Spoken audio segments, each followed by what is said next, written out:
Now for this channel, Overwatch seems like a pretty random choice, doesn't it? I've covered platformers, adventure games, RPGs, indie titles, stealth games. Why the sudden interest in a first-person shooter?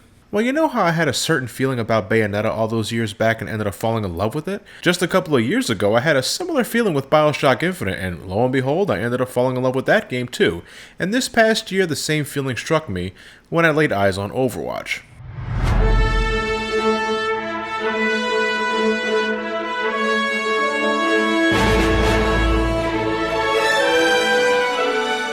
Normally, it's because I like what I see in gameplay, but Overwatch at first glance seemed like your typical first-person shooter, and that genre has become so ingrained in today's culture that even those that don't frequent video games know how they work in a basic sense. You aim, you shoot, you die, and you get back up. But maybe that's why they're so prevalent. They're so easy to understand, very simple to pick up and play, so accessible at a casual level.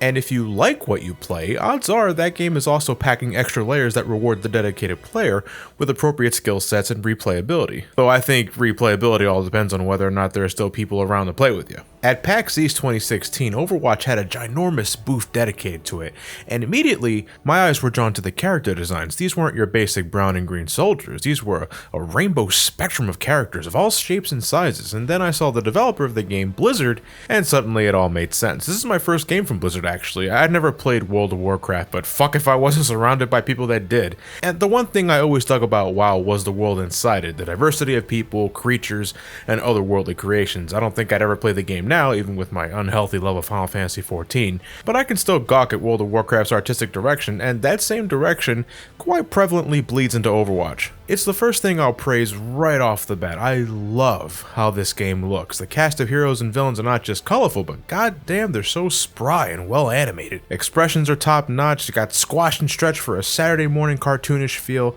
It hits me in the spot that likes a good cartoon. People like to compare it to a Pixar movie, and yeah, that's exactly right. Shit, if we had an Overwatch movie, I'd go see that. And I haven't even talked about the game yet.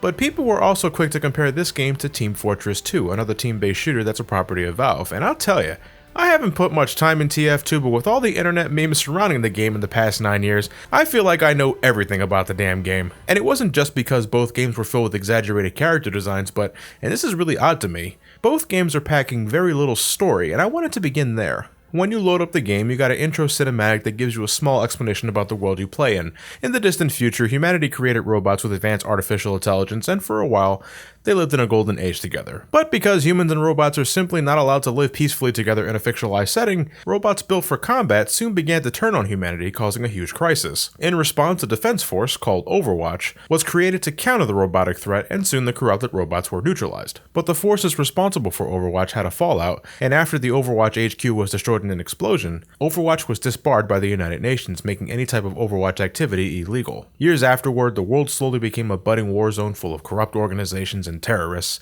and former heroes of Overwatch, despite what the UN had enforced, have taken it amongst themselves to reform the band of heroes, all in an effort to save the world and cease the impending doom. And there you have it. You're brought to the main menu, you choose which multiplayer mode you want to play, and have at it. No more story, just gameplay. Instead of having a dedicated story mode or campaign, Blizzard has insisted on fleshing out the world of Overwatch through promotional material. YouTube trailers focusing on certain characters, animated stills, webcomics. If you want more of the world of Overwatch, this is how you do it, and I don't know how I feel about that. On one hand, it's really rare that I play an FPS for story, so I suppose it's not a huge loss, but on the other hand, I like what I see so much, I can't help but want a campaign mode within the same game to see what obstacles our heroes and villains face and how gameplay can enrich that. With how the internet is such a huge part of our lives now, if all it takes to get more Overwatch story is loading up a web page, then I guess that's not too intrusive, it's just unconventional. Usually when you're reading story material through books and whatnot, it's to extend the universe, but here, that is the universe. Overwatch as a game is just that. A game. And as I said, at first glance, Overwatch seemed to be a typical first-person shooter, and being honest, it still sort of is. You pick your favorite character, you team up with others, and you go at each other's throats in a randomly picked stage. In terms of what you do, you can either try and take over an enemy base, or defend yours, or you can escort something to a target area, or you can prevent the other team from doing so. And every character is equipped with their own ultimate attack, giving you a great equalizer on the battlefield when it fully charges up. You get experience points from playing matches, and that earns you more rewards as you level up, which come in the form of loot boxes, special little prizes that can reward you with different costumes, skins, a large selection of graffiti tags, and in-game currency you can spend to unlock more of the same thing essentially. You can also spend real money to buy loot boxes as microtransactions in case you really want to go for that specific reward and aren't blessed by RNGesus. I don't think the game is overly stingy in giving you loot boxes as you play the game normally, so I think the ability to get more with real money is harmless for the most part, especially since it's all cosmetic stuff. I'd be singing a different tune if they made your character more powerful or some shit like that. Now, what kind of weapon you use is determined by the character you select, so weapon customization is not really an option. If you pick someone like Tracer, it's always going to be dual pistols. If you pick someone like Widowmaker, it's always a combo assault rifle and sniper rifle. Characters are broken up into 4 different categories. Offense, which specialize in dealing out physical pain as much as possible, though they aren't much in staying alive. Defense, where territory control is their specialty, but aren't much in direct confrontations. Then there's tanks, which focus exclusively on getting as close as possible and giving you shit, but are large targets most of the time. And finally, there's support, who help other team members with status buffs for better health management and offensive capabilities, but good luck trying to defend yourself when you got 3 other people on your ass. Obviously, a balanced team is key to getting those high marks. The game even lets you know when your team isn't the most ideal in combat effectiveness. But if you have a bunch of friends playing with you, that shouldn't be much of a problem, and you can totally fuck with random people online with a team of Reinhardts with an overabundance of shields and hammer swings, or you can choose a whole team of Meis where nothing matters except an overload of ice puns. I wasn't much for the support class because in an FPS I'm more of the confrontational type. I want to be in the action, get shot down, hear from my other team members, and then continue to piss them off because fuck them. Nah, seriously, I want to dish out the pain, not really heal it, though I love and welcome all healers in whatever team I'm in, whether they're zapping me with healing electricity or shooting me in the back with helpful injections from a sniper rifle. That's Overwatch for you. That said, this game has a robust cast of characters, each with their own gimmick, and I need more time to get a feel for all of them considering there's over 20 plus characters to choose from, but some I just immediately clicked with. Tracer's pretty much the poster girl for Overwatch. You've probably seen her in every advertisement for the game, but I really dig how fast she moves, and her ability to time travel a few seconds back allows her to restore health and ammo to get the surprise on the opponent. It also goes without saying that I fucking loathe going against another Tracer because they're most likely better than me and make me feel like adult. Pharah was another one I really enjoyed. A single burst cannon isn't exactly the best means for run and gun gameplay, but she has power armor, and that armor allows her to hover and straight up rocket to the skies for a few seconds, and taking down opponents from a high altitude is very satisfying, and I love rocket jumping as a means to escape immediate danger. I want to get better with her. For defense characters, I loved playing as Mei and Bastion. Mei, with her obnoxious amount of ammo, can freeze opponents in their tracks, which you can follow up with an icicle to the head or let one of your teammates follow up. Bastion, I mean, God, his default form is pretty strong already, all things considered, and he can heal himself if he's got time to cool down. But he can also transform into a turret that can't move, granted, but his Gatling gun annihilates everything. I got my first play of the game using Bastion when it finally wasn't a fucking diva using her suicidal mech attack on our defending base. Christ, fuck that move. Bastion's the perfect defense for keeping things in check. As long as you remember to keep changing positions, anybody can easily counter a Bastion if they know the map well enough and pick the right character, which is another cool thing I like about Overwatch. You're allowed to swap to another character anytime in the match when you die or when you go back to your base. If things aren't working out with your current selection, you can try a different character to even the odds. And I've seen plenty of people pick Genji to counter my Bastion with how he can reflect bullets back at me. My favorite character thus far though has to go to Zarya, and I was quite honestly shocked. She's a tank character, and I know I play as a tank in Final Fantasy XIV primarily, but playing as one in an FPS is not exactly the same thing. Her main weapon is a particle cannon, and initially, it's weak as shit. The key to powering it up lies within her barriers. For a few seconds, she can emit a barrier on herself or a teammate that absorbs all enemy gunfire, and I mean all enemy gunfire. You got a diva trying to nuke you with her ultimate attack? Fuck outta here. Now go back to drinking your fucking Mountain Dew. And for the record, I don't hate diva players, I just hate diva. Fuck her.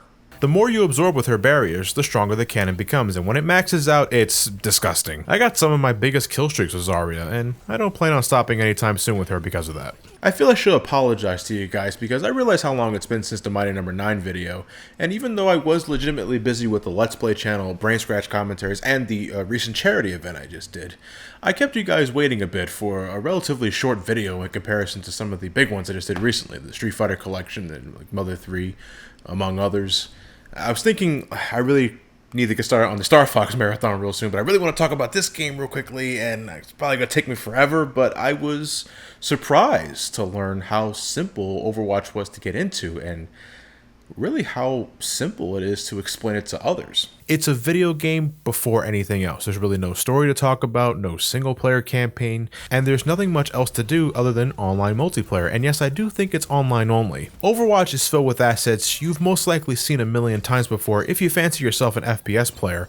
So I see very little reason for that kind of player to consider Overwatch over whatever FPS you're currently playing. But Overwatch's simplicity, I also think, makes for a fantastic selling point to those looking for a new first-person shooter. Again, you start out the game, you got all these characters right from the start, you can just boot it up and go in less than a minute. I like to look at it as the next Splatoon, which saddens me now that I think about it now that the final Splatfest is wrapped up. Go Team Mary! Anyway, Splatoon was a breath of fresh air in a market that was exploding with all types of shooting games, and it was something people of all ages could get down with. I also make the Splatoon comparison because, like that game, Overwatch is going to get free updates with new gear and characters as post-development continues, and that's always a shaky proposition, because if the game from the get-go isn't a winner, then it feels like you're selling people an incomplete game, even more so if it's full-priced. Well, Overwatch isn't a full-price game for starters. Unless you want the Origins Edition or the Collector's Edition, Overwatch is sold for $40 at base, and with what's available now, I think that's a good price. Overwatch is a little more traditional and edgier, I guess I could put, than something like Splatoon,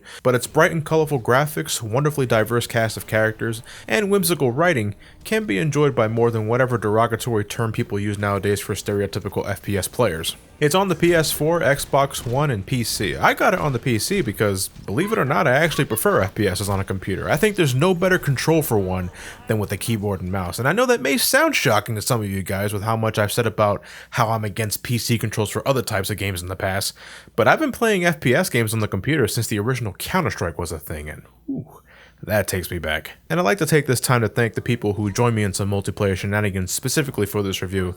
My fellow associates from the Brain Scratch Free Company. I don't think it's a big secret that I played the hell out of Final Fantasy XIV, and since my video on it last October, with the help of a good friend of mine, we made a free company. I made a lot of new friends since then, and they gladly helped me get into the Overwatch scene. So guys, thanks a lot for your help. Through all the basketballs we shot down, the amount of times we slapped each other in the face, and the people we confused, you made a solid FPS game even better for me. And hey, if you got Final Fantasy XIV, you should check out the Brain Scratch Free Company on the Diablo server. I'm on there constantly. I should probably seek some medical attention. So if you're not playing an FPS at the moment, I recommend you give Overwatch a try and get some friends to join along with you. And it's not because the Overwatch online community sucks or anything. I'll actually compliment it, because when I got into matches with randoms, I didn't really encounter any assholes or racist shitheads. That could have been luck, certainly, but maybe people just want to have fun with this one. The time will tell. But I've kept you Star Fox fans waiting long enough. The next video won't be a review podcast, a podcast in general,